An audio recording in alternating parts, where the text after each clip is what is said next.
Bağır. Hayır! Bir daha bağır. Bakma. Bağır. Hayır! O ne şimdi hayır ya? Bağır. Bir daha bağır ya. Duysun. Hayır. Hayır! Bir daha. Ulan hayır!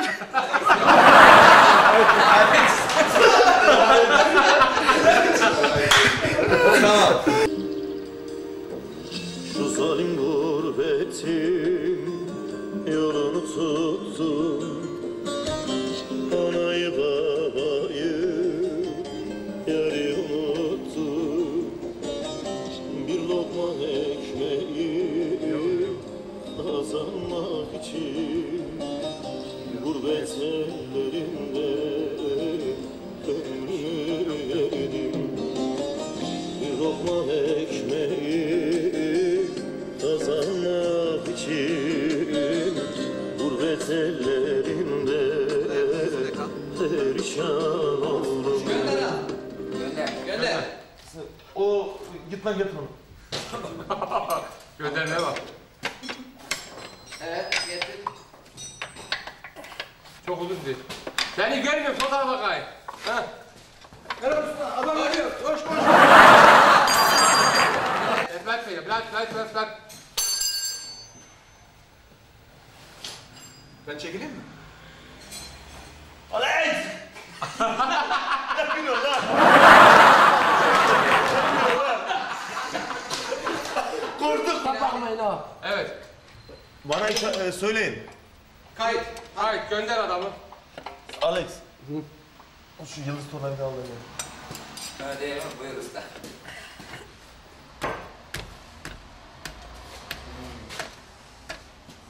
Tekeri tut hemen. Tekeri tut. Evet. Usta hemen şey yap. Git koş yap. Lamba düştü. Tam da zamanda düştü. Bağır. Erencan hala umurunda değil. Hayır. Gitsene Eren.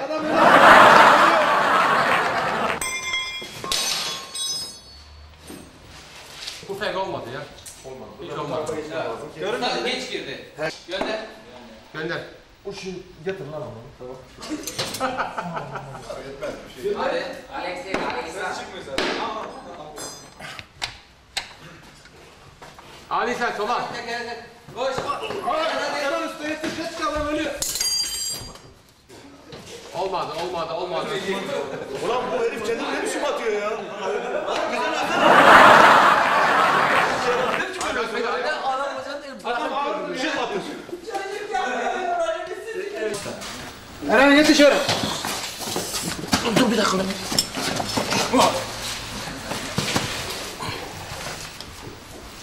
Ne oluyor ya? Gülme lan. Dur, tamam. Orada devam et. Kamera var. Hayır diyebilirsin şimdi. Bağır. Hayır! Bir daha bağır. Bakma. Bağır. Hayır! O ne şimdi hayır ya? Duysun. Hayır adam öyle. Hayır! Bir daha. Ulan hayır!